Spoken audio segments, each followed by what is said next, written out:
warahmatullahi wabarakatuh.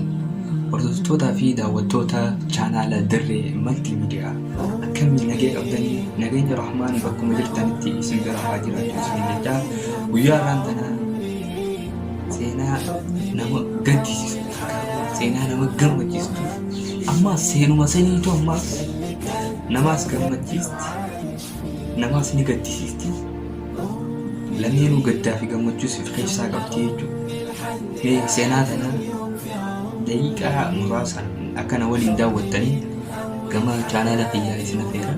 Duraan dursinee gama seenaa teenyaa seenuun duratti chaanaala keenya kana subscribe, like, share gochuudhaan nu jajjabeessaa isin jechuu barbaanna.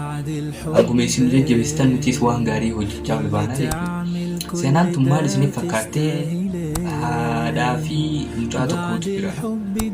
Haadhaa fi mucaan kun gargar jiraatan biyya adda addaa jiraatan jechuudha. Kana mucaan haati isaa nama umriin isaa guddaa waan taateef haadha isaa tana ni gargaara.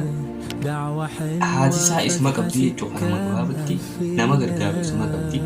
Kana osuma gargaaru akka tasaa guyyaa takka dalagaan xiqqoo irratti jechuudha. Xiqqoo dalagaa waan irraa irratti jecha akka tokko dhabee bakka haadha isaatiif xalayaa barreesse.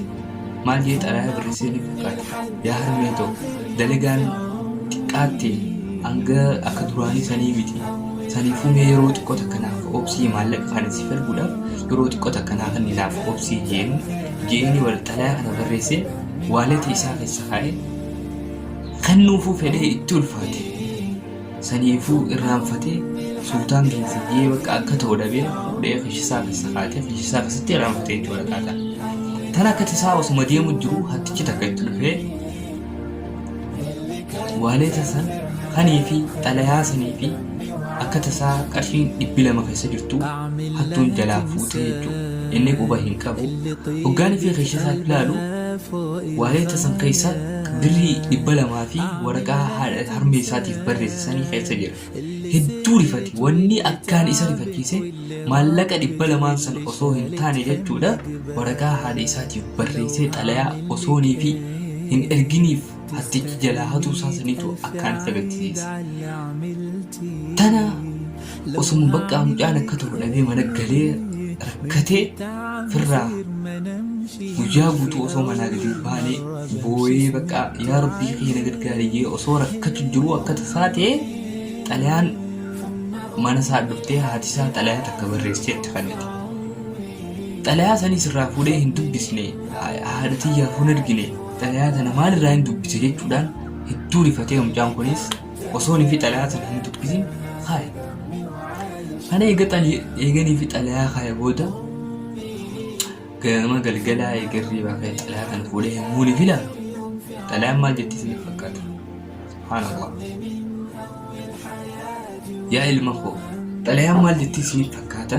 Gurbaan jechuun ana haati xalayaa barreessitee itti ergitee yommuu ni fi haati xalayaa barreessitee itti ergitu mucaan maal jee isinitti fakkaata? Ammas harmeen tiyya takka ummaan tiyya maallaqa na gaafachuu deemti jee rifatee daranaa ammas buusee guyyaa guutuu gama halkanii gama galgalaa yommuu ni fi waraqaa tana fuudhee laala. Waan ajaa'iba! Waraqaan maal jetti isiniif fakkaata? Yaa ilma koo qarshii birrii 500 taate naaf ergite na bira geessee jirti garuu waraqaa natti ergite naaf dubbifamuu hin dandeenye jette. Yommuu ni fi waraqicha banee ilaalu waraqaan maal jetti? Hattichaa barreesse maal jee barreesse?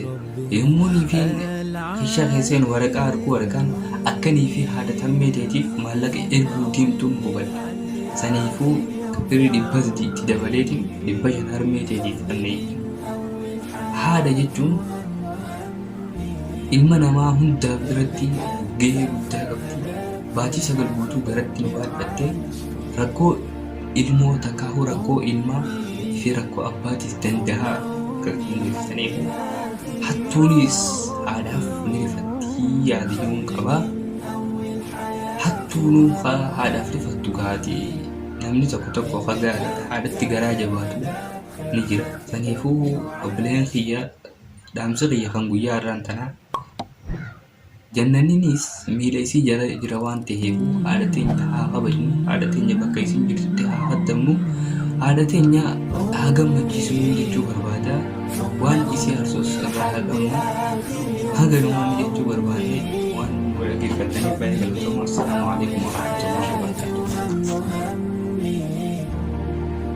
كتر خيرنا ذاك خيرنا في دمي وعايش فيه أمي ثم أمي لحد آخر يوم في عمري حضني من أول حياتي وهم همي اللي كتر خيرها ذاك خيرها في دمي وعايش فيه. بعد الحب ده اللي تعمل كل ده تستاهله، بعد الحب ده اللي تدي